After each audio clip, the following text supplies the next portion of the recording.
Hi there. Let's take a look at having the availability of using a footer along with using FreezePanes in an Excel spreadsheet. So I'm just going to use an example here on my books spreadsheet within the Chapter 5 data file called Sociology. So just as an example, I have opened my Sociology spreadsheet and I'm on the books sheet within that file. Okay, so I am going to insert a footer. There's lots of different ways to do this. One way is to go to Page Layout, Print Titles, and then I'm going to click on the Header Footer tab. So I'm going to add a custom footer, and for some text, I'm going to add my full name. I'm going to click OK to there, and I'm going to click OK one more time. Now, I am currently in normal view. Oops, you can't quite see that on the screen. Let me bring this up a little bit. So I'm in normal view.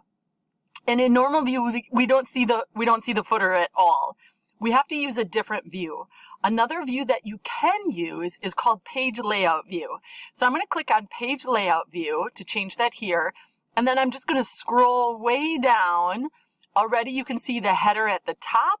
And then I'm going to scroll to the bottom of my page, and there's my footer. So this is page 1. It goes down to page 2, page 3, my footer is over there. Okay, now in order to use FreezePanes, I have to switch back to normal view. Remember that in normal view, we can't see the footer, and that's okay. It still exists. It's just that if I want to see it, I have to go look for it. Okay, so I'm going to scroll over here to the left, and I'm going to turn on my FreezePanes for column A. FreezePanes always goes to the left or above of whatever I have selected, so I'm going to click column B, and under the View tab, I'm going to say FreezePanes again. So now as I scroll over, column A stays in place, right? It's frozen in place, and both can exist. But in order to see my footer, I just have to switch to the other view. The footer is still there, and when I go to grade it, I'll go look for it.